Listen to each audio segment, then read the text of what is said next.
Don't you love live podcasting? Yeah, live podcasting is terrific. We are waiting on Greg Proops, who, he's a professional, so he's probably just right around the corner. But 10 o'clock is 10 o'clock. And when we say we're going to go live, we go live. So he's going to hit the ground running, though, because he's Greg Proops, and that's how he does it. Did you see the post that I put up on Facebook this morning? No, what was it? Oh, the free speech one? Yeah. How'd that go? It's gotten a lot of action. Okay.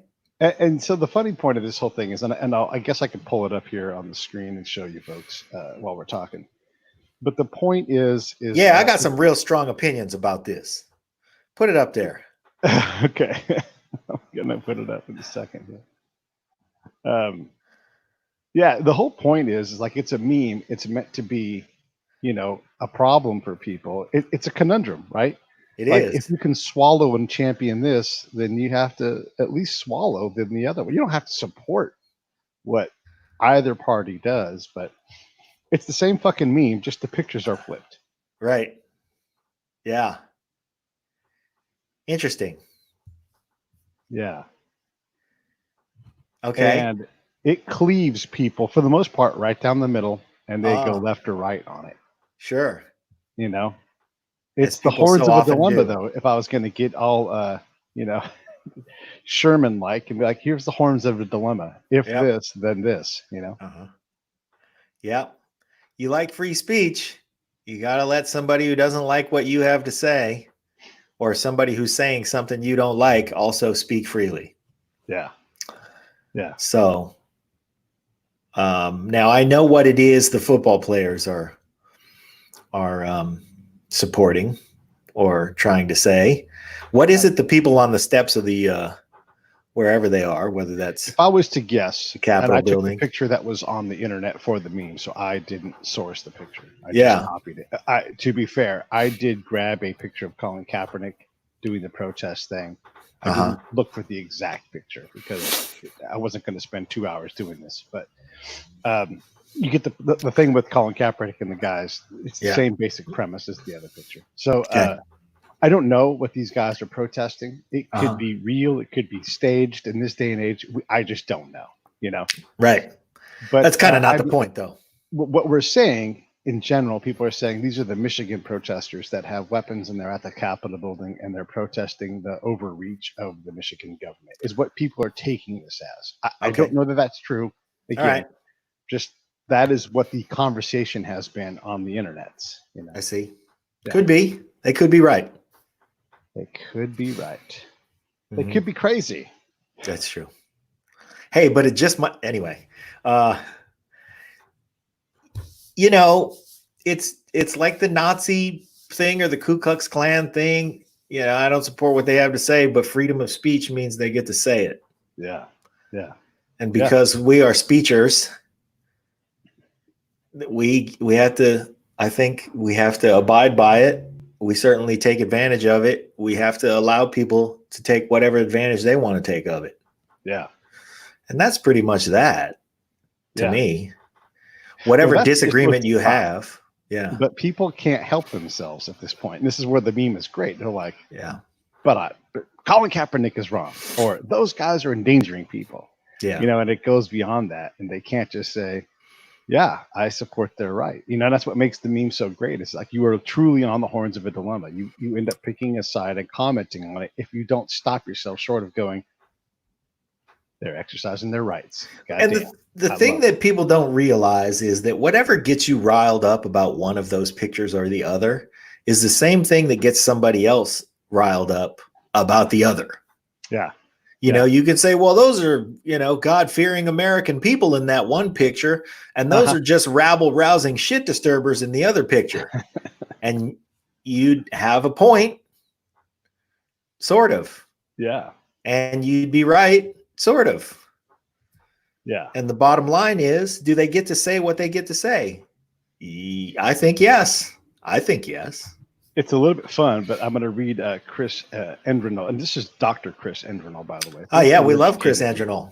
And what's that? What did he say? We love him. He said, It's not the protest itself that's the problem, but the reaction to the protest. There was a clear discrepancy regarding how law enforcement management responded, reacted, or didn't, which is the issue. And so I had to respond with, I don't know which half of the meme you're referring to, which makes me smile. Yeah. Okay. Well, I suspect the half of the meme that he's referring to, but I might not be right about that. And so that's why I'm smiling. So that it's true that there's a point there to be made, but that point is not the one about free speech. Yeah. And to a degree, I agree with Dr. Andronall's assessment. But your point was about free speech. And I don't think he's saying that people don't get to say it. He's not saying that at all. But again, like, you're forced to pick a side in that thing too. Like, we don't know which side he's talking about. I know which side he's talking about because I know who he is. And, right. And I think he's a great dude. I'm not making a value judgment there. Yeah. But you could make that statement about both sides of that meme. Well, you could. Somebody out there is making that statement about each side, for sure. Yes. And yeah, which is the interesting part is, like, do these memes divide us? Is that the meme, the means of the meme? That's hard to say. Is that the means, the goal of the meme? Yeah. Or is it, it's political commentary, political cartoons don't necessarily divide us, but memes surely tend to do that. Well, and memes are really just live action political cartoons if they're done the way that I like them. Yeah. And again, I didn't say the word right. If they're done right or if they're done wrong, I said if they're done the way that I like them. The way that I like them is that they get them to question something that seems so absurd to me. And what it seems absurd to me is anybody's contention that either one of those should not be done. Now, if you have a secondary reason, as Dr. Andronall has pointed out, he's got a secondary reason for taking issue with one. Okay, you get to say that as well. Yeah, yeah. We live in America. Absolutely. I happen to agree that there is a problem with something that happens after the protest. But that's the reason for the protest. And that's the reason for everybody says, well, why do they have to do it in a way that disturbs everybody? Because you wouldn't talk about it if they didn't. It's you know what I hate? It's come to that. I hate when we have protests in the Bay Area and they make it so that I can't drive on the fucking freeway and they waste 3 hours of my time. I hate that.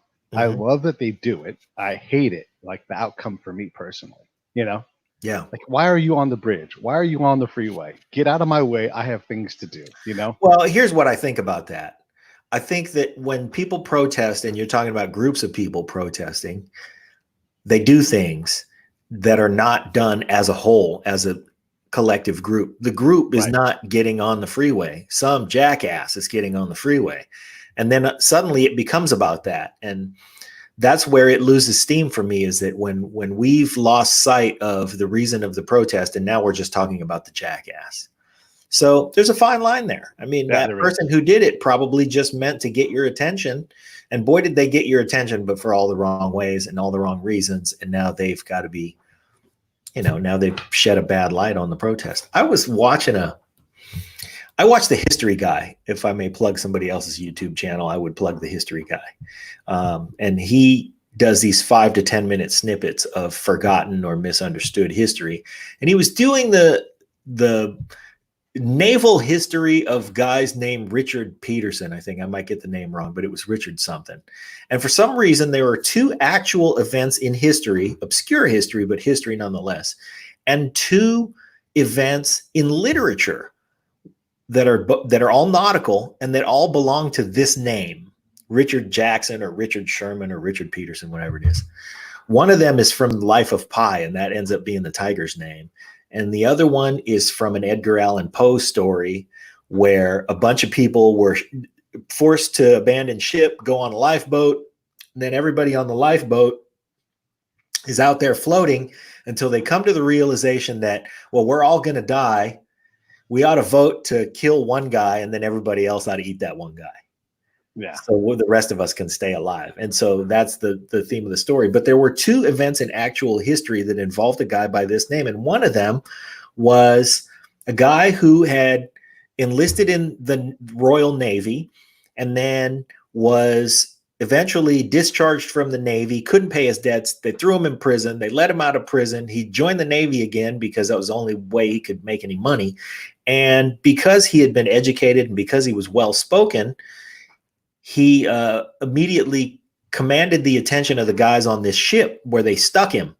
Well, they stuck him on this ship in the middle of a mutiny.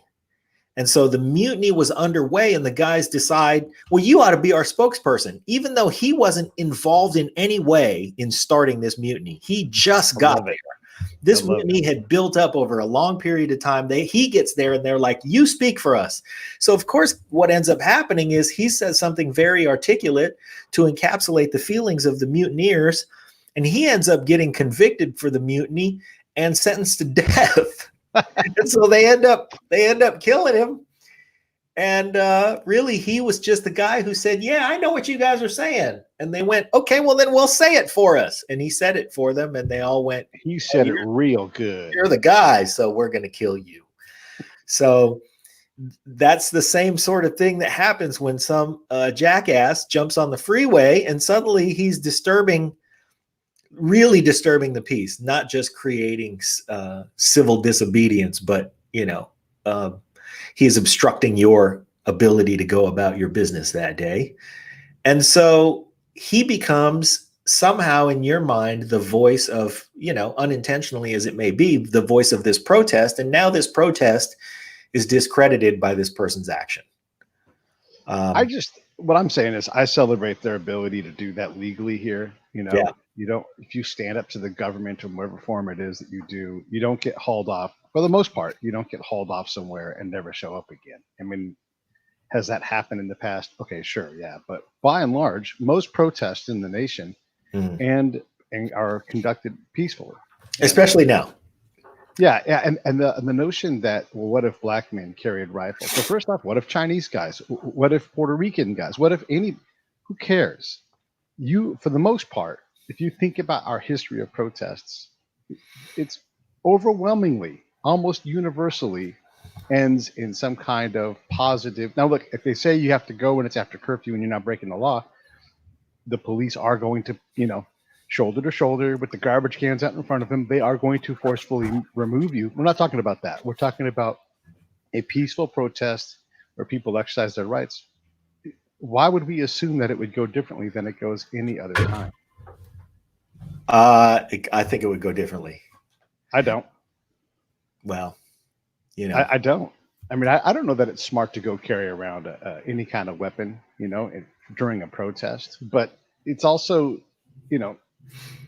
I just don't see why something different would happen. If you're standing there with your weapon at, carrying on your shoulder and you're protesting, there's tons of pictures of black dudes, if that's the way we're going to look at it, doing that at protests too. Okay. Why do you think it would go bad? Because, I've spent a lot of time hanging out with white dudes. I've spent a lot of time hanging out with black dudes. And when the police get called and I'm hanging out with a bunch of black dudes, we're all a lot more scared. Are you going to protest, though? No, I'm not typically. I've protested and tried to get arrested and not gotten arrested. My brother and I went to a protest where we were like, yes, we get to get arrested. This will be awesome. We were with, there was a guy who protested the causes of the indigenous people of my homeland of Guam. His name was Angel Santos. He eventually went from being he was like the Malcolm X of Guam. He eventually went from being a protester of things where he frequently got arrested for voicing an opinion. And, it was never it wasn't like Kent State. Okay. It was him. Usually he was a very articulate guy. He would stand up, he would voice the concern and do the action of civil disobedience. And then the police, who, let's face it, were probably his cousin, were like, okay, man, I'm gonna let you finish your sentence, but we got to go. And then he'd be like, okay. And then they'd ceremoniously arrest him and they'd take him downtown and he'd do his thing. He ended up becoming a local politician. He got a lot of things done. But before that happened, he was protesting the seizure of land from a family that eventually became the Anderson Air Force Base, specifically Taragi Beach on the northern end of the island. And you know, my dad's episode, he talks about how that whole bill of sale went down. But he was there to protest it, and my brother and I happened to be on the island, so we went to go protest it with him.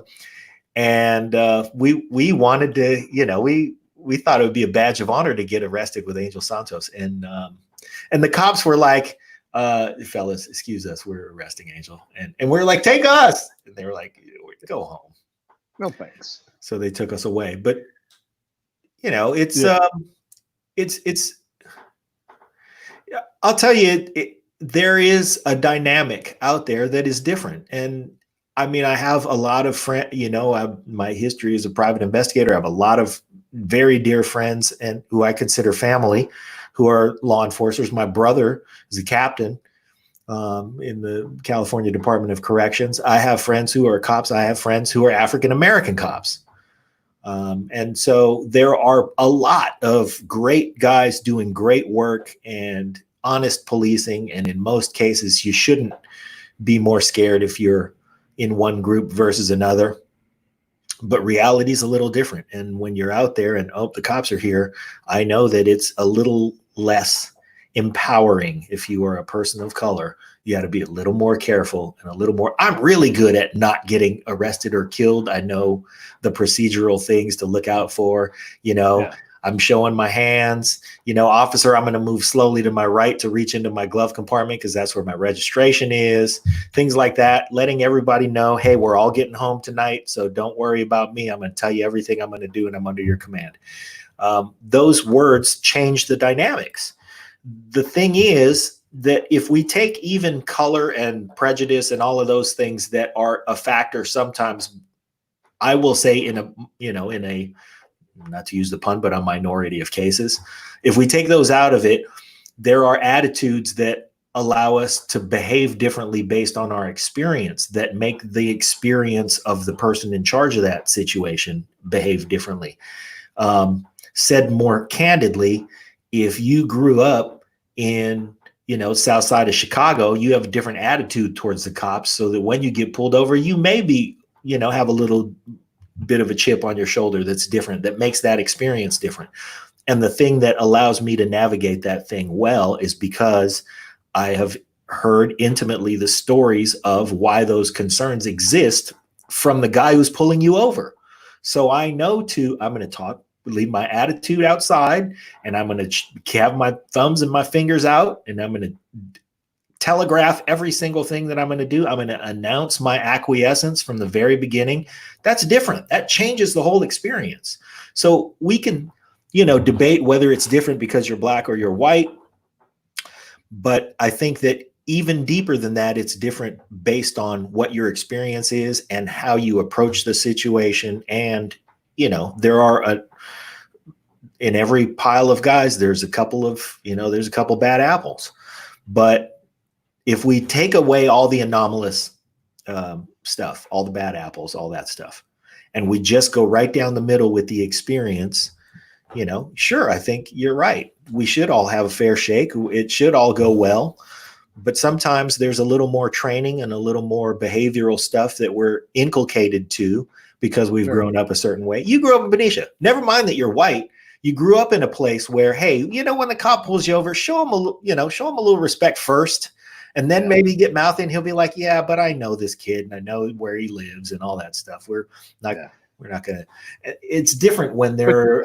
I do want to push you back a little bit on this though. Okay. You're describing, you know, someone being pulled over or encounter. Like if you're talking about, like, I mean, when you think about protests, there's a lot you can put in your mind where people are fists up, screaming, shouting, chanting, signs, all kinds of animation. Yeah. But you don't then picture the police coming and beating everybody with a club or shooting anybody. You see them put a perimeter around them, contain them, and then when the time is, it's like, hey, now you have to disperse and bullhorn to come out. That's what we're talking about. Yeah, a peaceful demonstration. Those things, vast majority of the time, high 90 percentile, they end as peacefully as they begin. and I don't think it matters what color you are. Now, if you go somewhere, and am I saying it could never happen? No, you bring a gun to like a court hearing, where there's an angry mob, and you've got the criminal coming out, and you're going to get attention from the police because you're talking about, we're not going to have a lynching at this courthouse. This person has rights. So yeah, for sure, the police are going to handle that differently. But I don't think it matters what color your skin is. It matters the fact that you have a gun. Why do you have a gun here? This is a court hearing. Like, well, I'm exercising my freedom. Okay, they're going to pay attention to that because the stakes are different and the reason is different. So I submit that if the Million Man March, I don't know if any black people were killed that day. I'm going to assume that there were none. I remember it ending peacefully, being a bunch of people yelling and demonstrating, but not going the other direction. So I don't know. I would hate to see it happen, but I also know that the press tends to, and I learned this from Will Riley, they tend to inflate the amount of interracial violence, and it doesn't follow what actually happens in society. And I'm not making a case for or against anything. I'm just saying that they sell what's sensational, and it doesn't match. It doesn't match what happens in the nation as a whole. So I don't know that I don't know that if you go out with a group of black men with rifles, that there would be some kind of extra thing. And it's not, it can't always just be black men. Like, there's a lot of different groups in this country, What if a bunch of Ecuadorian men showed up? Would they experience it different? What if a bunch of Guamanian men, Chamorros showed up with rifles? I don't know that there would be a different outcome. Well, yeah.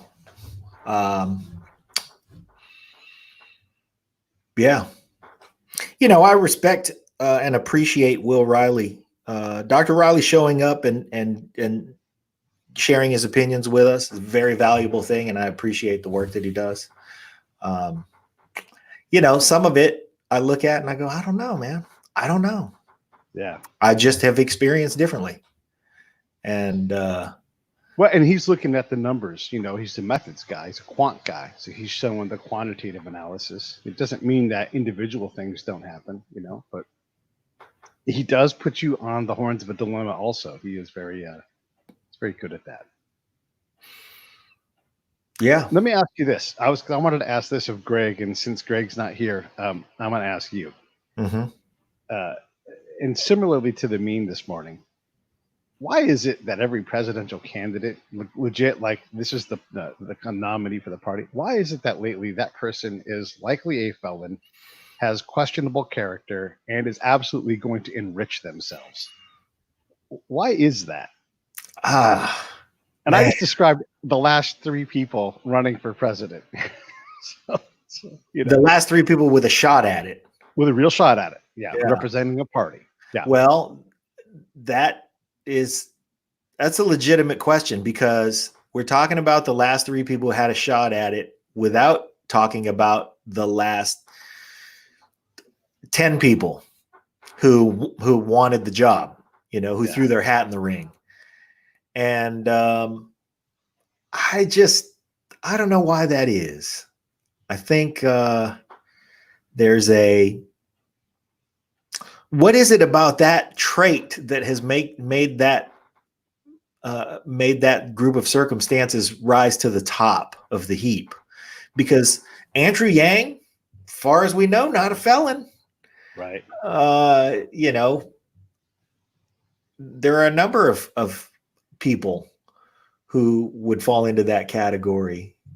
And I don't know what makes it so that those are the people that we give a shot at it.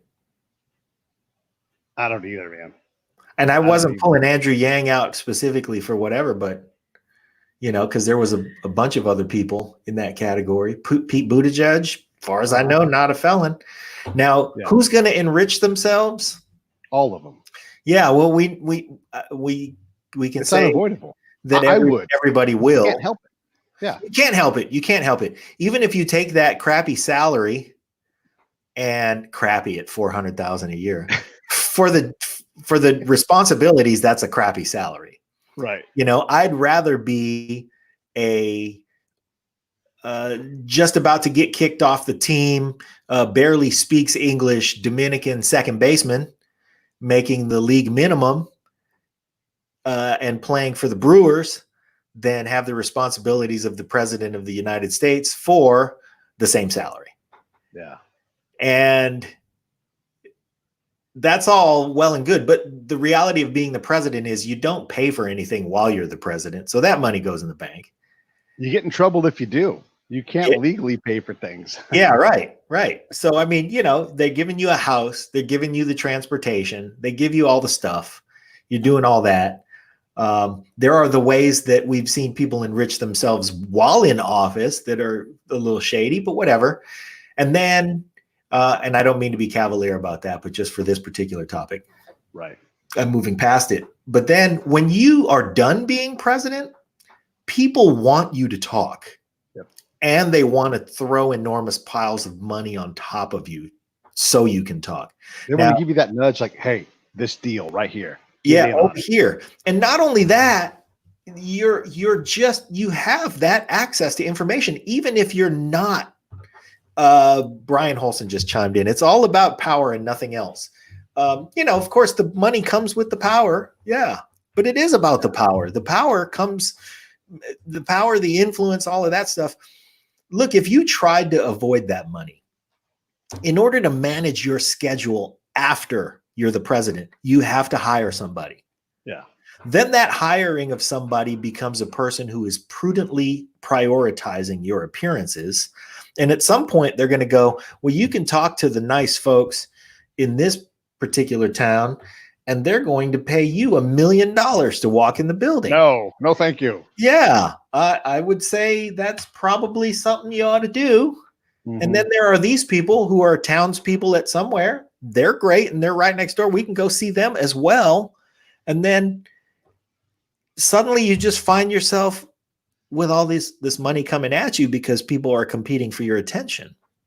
So, okay, let's take the malicious enrichment out of the okay, and allow the accidental enrichment.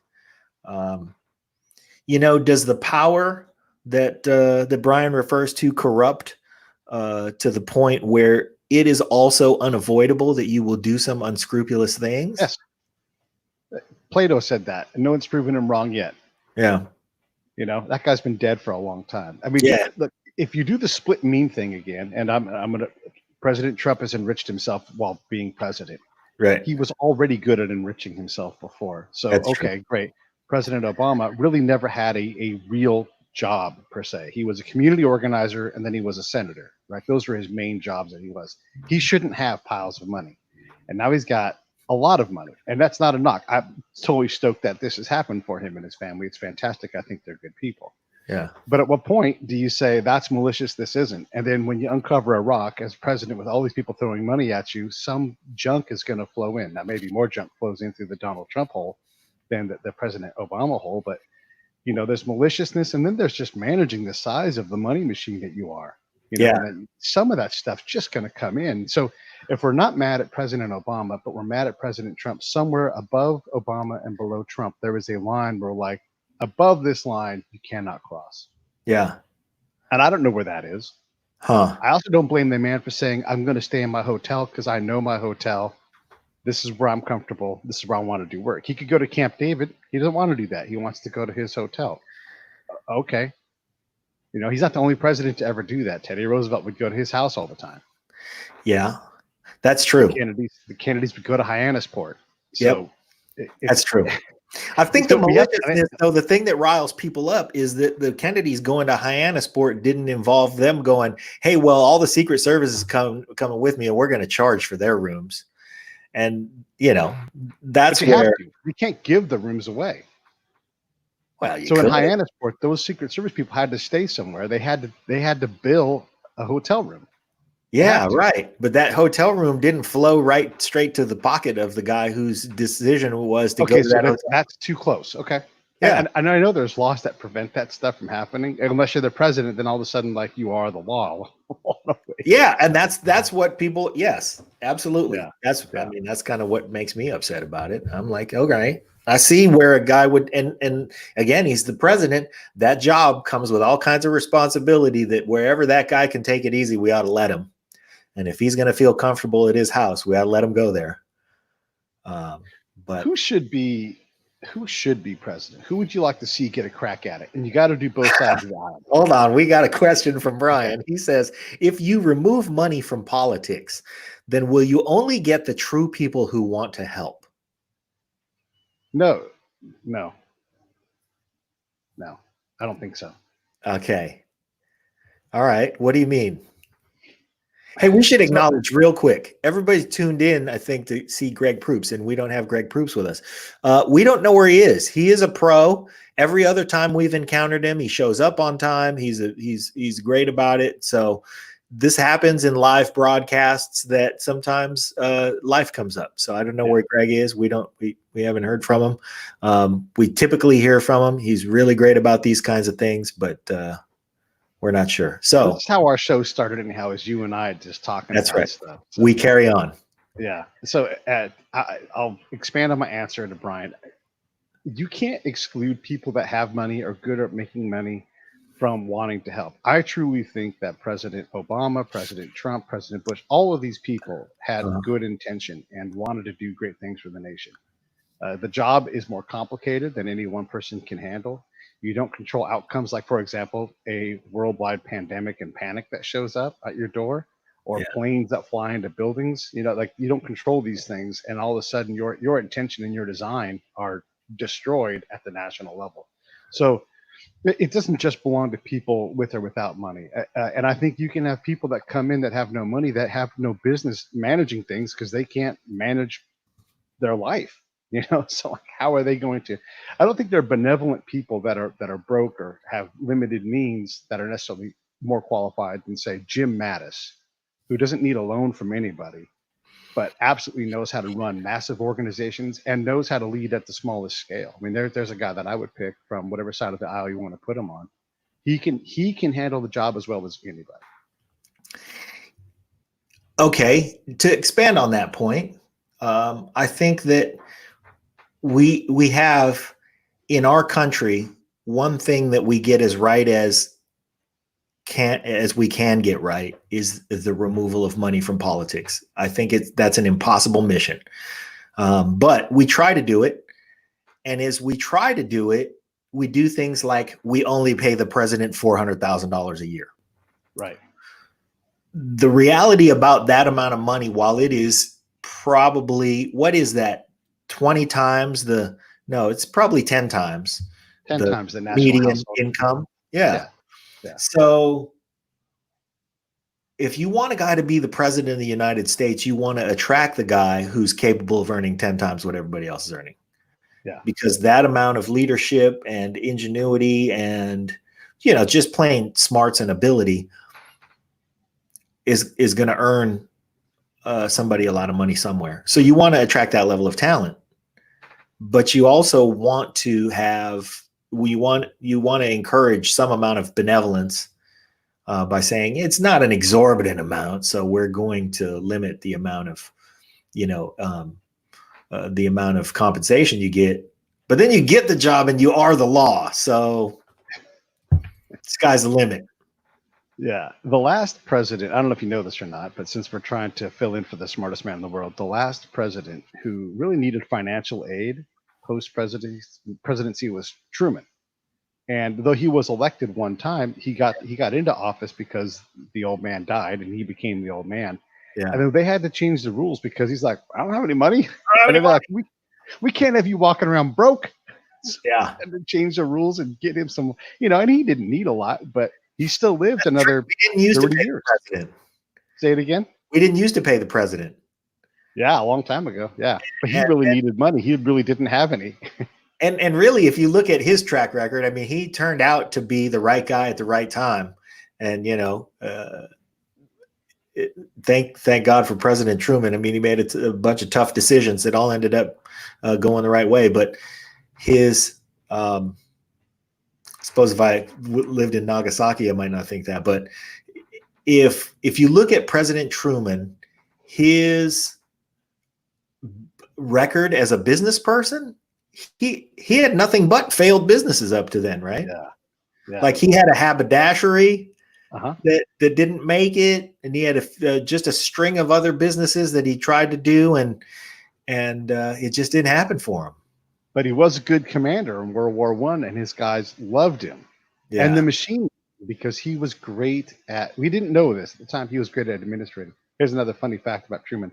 When he left office, hated, absolutely hated. Like his approval went like this, boom, and that fell off the chart. Yeah. It's hard to tough decisions. Yeah, it's hard to be done with president and have a worse rating than his. He made probably the biggest comeback of all time, considering where he's put now with the most presidents. Yeah. Do you think it's going to happen to the guy we got right now? He's such a problem. The news cycle is so short now. Anything can happen between now and when he's done. Yeah. But he doesn't own his legacy, and he's just he pisses in his own pool more than any president ever has. Like he doesn't mind the chaos, and so he just creates it. I can't see that legacy holding up well because he can't put 3 good decisions together in a row without doing something needlessly harmful to himself and other people. You know, that's my biggest criticism. He's just so erratic that I don't understand how you can see him having a good legacy. But there are absolutely good things he's done. He's the first president in decades that hasn't started a new incursion into a foreign land. You know, he's the which first is surprising. Let's totally shocking. We have to really say that more often than gets said, because that surprises me and a lot of people.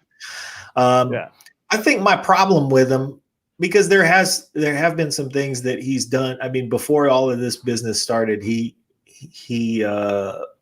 was on an economic track that was successful, but his I go back to the beginning and I question his intention. I don't really think he got into the race because he wanted to do good things for the country. I think he almost went in on a dare and figured it'd be a great PR stunt. And I'm speculating and I got no right, but that's just, there are people who just seem a little more like they've built their careers around it, you know, like Barack Obama. I mean, he sort of pointed towards it from the beginning and then displayed some leadership, and I think got a taste for it. And before he knew it, he saw some opportunities and he capitalized on them. And I think he wanted to do some good. I won't question whether the president would like to do some good, but I don't know. I just feel like if you don't start from there, how good are you going to be at it? Hopefully real good, but I don't know. Yeah. I'm going to defend the president right now, which is crazy. Because it doesn't matter what I say, a lot of people are going to hate it. Sure. But he ran. I felt like that whole thing that I just said. I know. People are hating. He ran on, we cannot produce China. We have better workers. You know, we absolutely need to get better trade deals with all of our trading partners. All the NATO countries need to hold up their end of the NATO bargain. And that's the same thing for the UN. We're not going to fit the bill anymore by ourselves. You all are going to do your part, your share. NAFTA was a bad deal. I'm going to bring a better one. We need to build infrastructure. We need to work on our retirement accounts. We need to work on medicine. He said he was going to do all of these things. So which one of these things do you not want him to work on? I mean, he also said we have the greatest military in the world, but it needs support, it needs money, it needs modernization to remain where it's at. So, his technique, his candor is not appreciated by me, especially. But he said a lot of things that have proven to be true, and a lot of things that both sides have said this is where we ought to go. Like, who was going to make? Not that they've stopped, but who was going to hold China accountable for all the stealing of intellectual property that they've been doing for decades?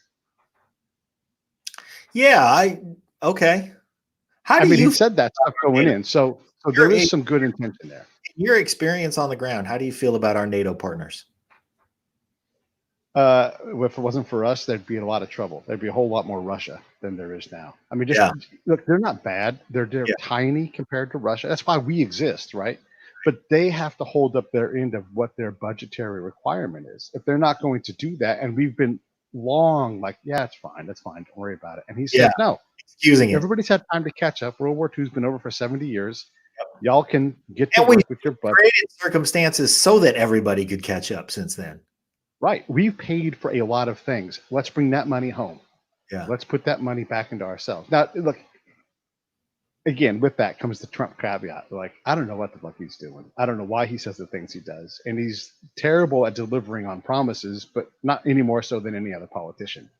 And he didn't invent lying as the president, by the way. Like, yeah, I know.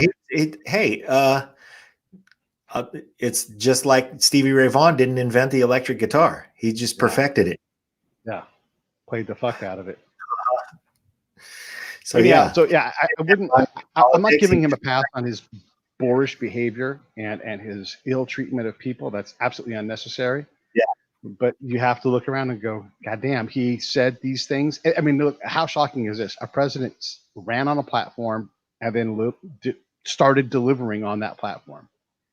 There's a lot of negative things that he's done, but he absolutely has done that. I love what. Okay, so first of all, Mary says, "Good for defending the president, bringing up his plans to make positive changes." To that, I say, yeah, we want him to be successful for positive stuff. Brian Holson says, "Do we take into consideration of where he's from and how his surroundings of old school New York created how he thinks and speaks?" I mean, yes, we do. Because it is where he's from, lawyers and all that stuff. And he knows, like, as a business owner at the highest level, he knows he can get away with not paying certain bills.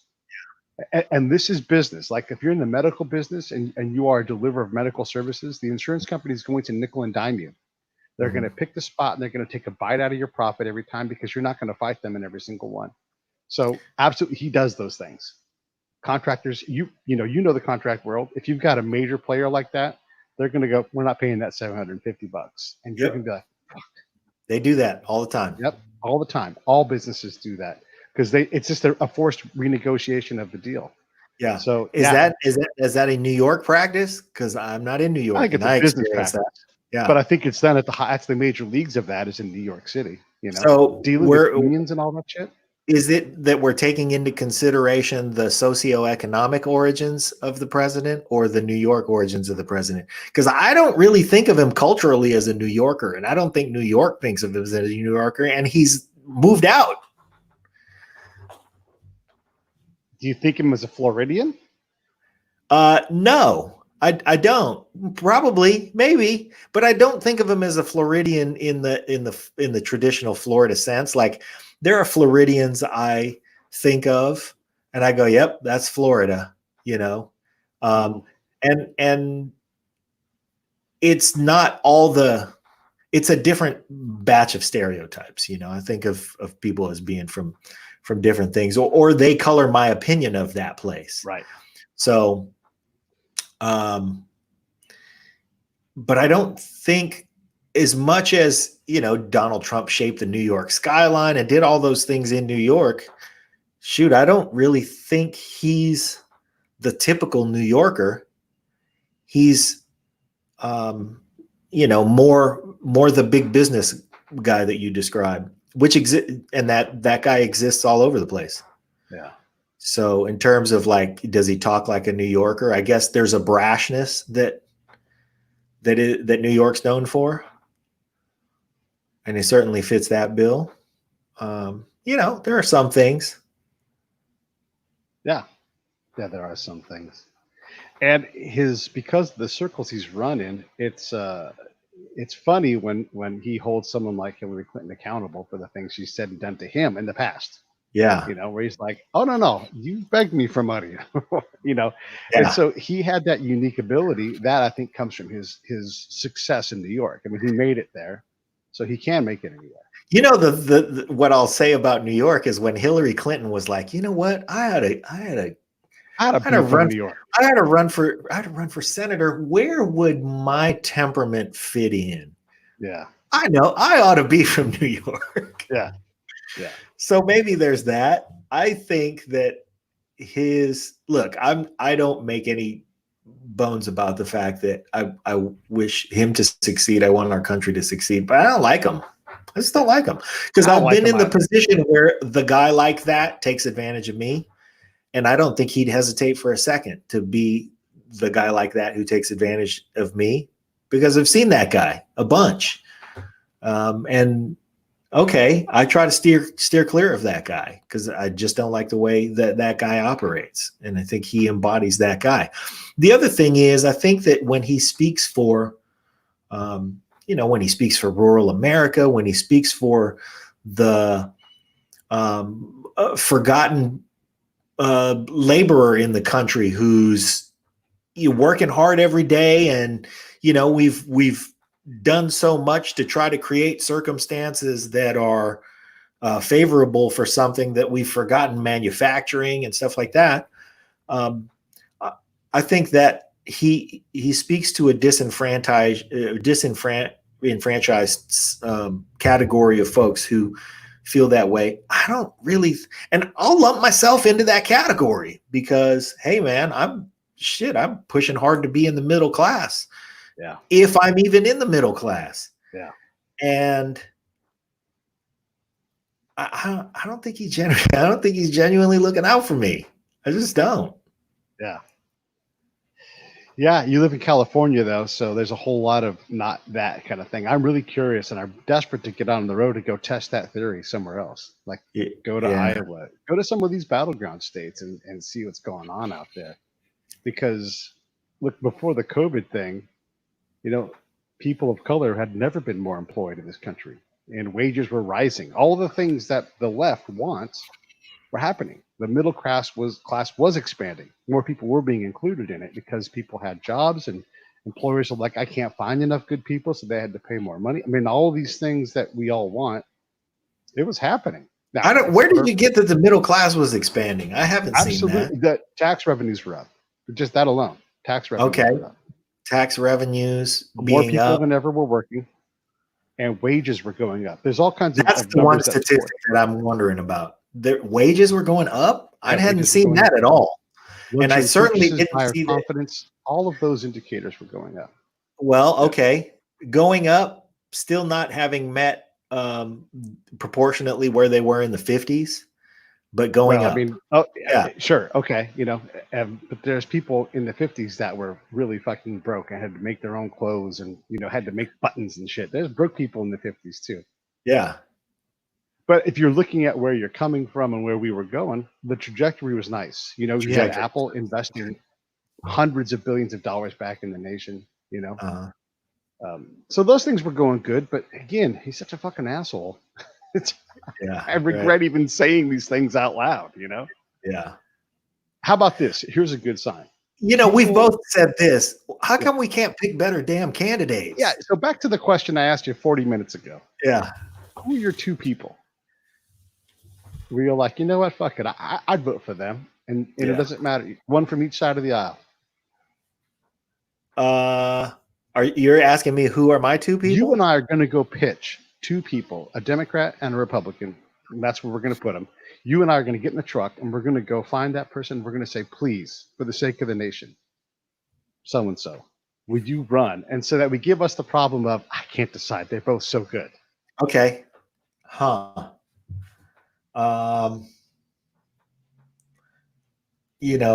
guy is Mark Cuban. All right. I want him to, he's always got creative solutions. He seems to be a guy who can execute. What side of the aisle do you put him on? Treat people pretty nicely. That's the thing, is he doesn't want to claim a side of the aisle either. Yeah. Somebody asked him, where was he recently? Somebody asked him if he would run. I don't remember who it was he was talking to now. Doggone it. That kind of makes me upset.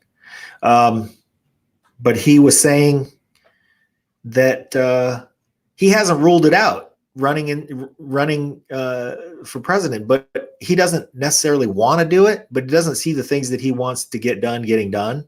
Yeah. And they said, well, would you run as a Democrat? And he said, no, I'm going to run as an independent, and whether we can elect an independent or not, who knows? Yeah.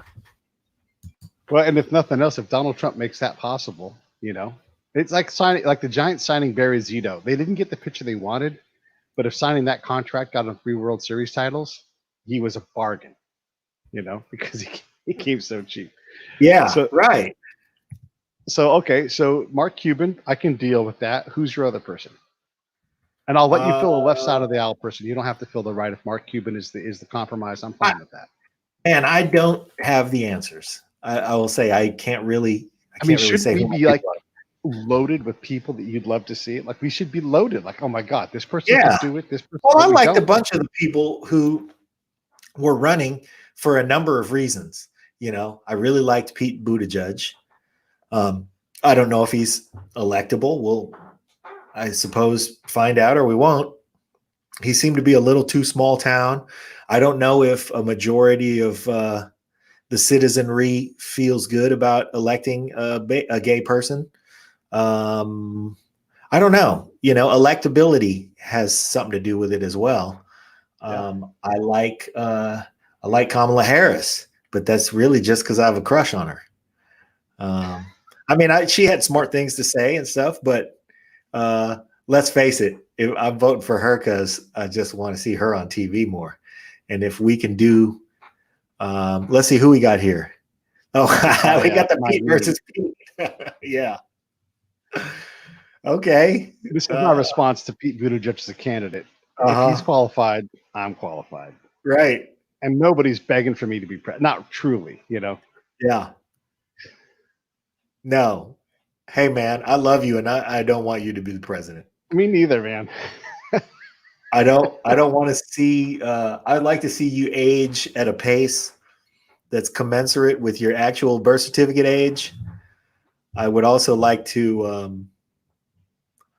I don't know. I mean, hey, it'd be nice to be able to pick up the phone and call the president, though. Oh, you'd be at the house. I'd give you a job. I'd make you middle class. Oh man, yeah. And then now the question becomes, what job would I want? What job would I be? What job would I be capable of doing? I mean, really, knowing my skill set and my the things that I would want to do, where would you put me? Assistant chief of staff. Oh, Jesus. Wow. That's a big job. I'd get a real chief of staff and then say, you know, you're going to be my pivot off of that guy so that I can go look at you and look at him and be like, you know, I'll get a general to be chief of staff if they can handle the job. And then put me in the assistant position. So every once in a while when he says, well, here's what I'm going to suggest the president do. And I'm going to go, you know, he ain't going to like that. Yeah. Well, I need someone I can trust, you know. Yeah. So I had someone that can handle the job, someone I can trust. Right. Right. And I'm there for the trust factor. 100%. Oh, yeah. That too. Yeah. Not the can handle the job factor. Yeah. I always like the title aide de camp. Aide de camp. All right. I like assistant aide de camp. It's a cool title. Have you ever encountered a real life aide de camp? Yes. Like somebody's actual title is that? Yeah. And so have those in the military. Yeah. Yeah. So what is it specifically do? Are they really just a chief of staff, or is there some other nuance to that position that makes it different? Yeah. Like there's those kind of jobs in the military, like the adjutant, you know, like and there's even a bugle call for the adjutant's call. The person marches out and does all their adjutant stuff. So there's a bugle call for the adjutant. All right. Mm-hmm. Good to know. Yeah. Yeah. I want to shout out George Parker because he was in the Navy. He was in the Navy. And he was in the band. And I just love that dude. Mary says there's no excuse for rudeness. She's blunt, but the president. This is when we were talking about the president. He's egotistical and feels self-empowered. Yeah, yeah. You know what I would want you to do as one of your additional duties, because I'm going to multi-hat you, because you can take okay. Housing and urban development out of the Trump zone. Like when I've said it, I want you to be like, stop. Right, I'll be the guy standing behind the camera going, yeah, exactly. Give me the light. I'd be like, oh, don't say the part about Clorox. Yeah. just get me to shut up and not prove that I don't know what the fuck I'm doing. Look, this is the Clorox half of my shirt. Whoop, this half. This is the Clorox half of my shirt.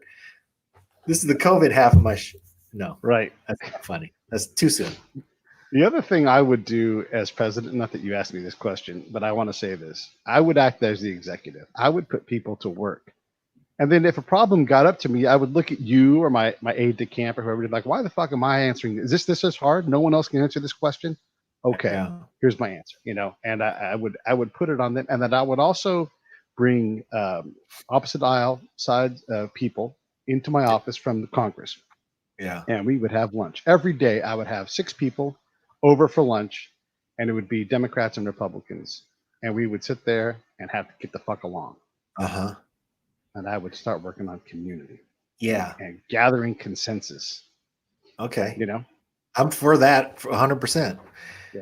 I think there were things that they used to do in Washington, customs and things that used to happen in Washington that they don't do anymore that were along those lines. John McCain used to talk about them, and people used to talk about they'd go to dinner, that steakhouse by the Capitol building where they would have dinner with that guy. And it's like, man, I'll tell you, we disagreed and he didn't vote the way I voted. But I love that guy. He's a genuine dude. He really means it. He's speaking for his constituency. Yeah. So Christy says the Turner Van Story ticket. Oh my God. I won't be able to I can't keep myself out of trouble. How am I going to keep Mike out of trouble? Okay. He's probably saying the same thing. Exactly. Let's see. Send you to I France, would pick who has gotten in less trouble over the last couple decades. Oh my God. And we pull out a scorecard. You or Van Story. Anyway. Yeah. It is funny though. I'm going to pull up the political thing that I made for him. Him and Chris Barron. Oh boy. Yeah. Because I actually voted for that ticket in the last election. Oh, I see. Though people often accuse me of being a Trump supporter, I wasn't, and I am not, and I am not, never going to. But I voted for Mike Van Story and Chris Barron. If I could find the thing, I'll put it. Well, why wouldn't you? Right, exactly. That's a dope ticket. So the story is, and I think we should acknowledge this for the crowd. We had Greg Proops booked. And for whatever reason, he didn't show up. Now, this happens in live stuff. And so there's always on live TV, there's typically a guest B that they move to. We don't have one of those. So we had to do what we're doing right now, which was proceed without him. But we missed Greg Proops, and we're coming up on the end of what would have been the Greg Proops show that he didn't show up for. So I'm not prepared to cook Greg Proops about it. As I have in the past, this is not the first time that we've booked something and it didn't happen. In 700 and yes, that is a great banner. Van Story Barron, excuse me. Van Story Barron 2016, less shitty. Pete, let me ask you something.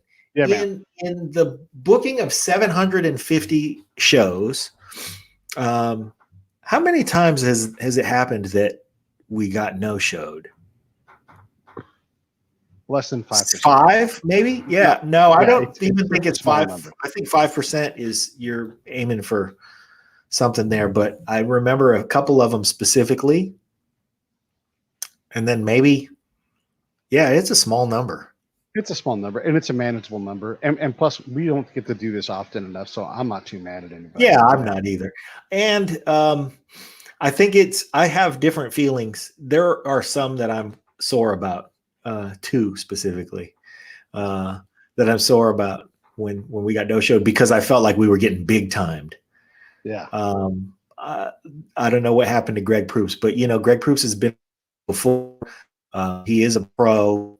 He is very communicative. Although we haven't heard from him this morning, he's typically pretty good about it. So we talked yesterday. He might be under the weather. Who knows? And ultimately, if there's something important going on, and then that's no big deal. And if he just whiffed it, he might have just whiffed it. My point is, and I think you'll agree with me that Greg Proops isn't a guy who gets shitty. Yeah. So I would always stick him in the less shitty category because he's just a kind man. Yeah. But anyway, well, I appreciate everybody for tuning in, but we'll get him again. And I think that he always delivers, so I know when we do get him again, he'll deliver. So hope you guys will hang. It's always nice to have an opportunity to default to grace. Just being gracious. I love the fact that we get to talk. I know that Greg will deliver when he gets on the show. Yeah. Just be gracious and grateful, and it's all going to work out. Right. Yeah. He's great. We love him. And we've loved him for decades. That was one of the things that I wanted to bring up with him. Yeah. Was that we've loved him since the Alex Bennett show. Yeah. And he's got a long and illustrious career between then and now for a lot of people to love him, but only a handful of us, many of whom are tuned in right now, have loved him for as long as we have since the Alex Bennett show on the Quake.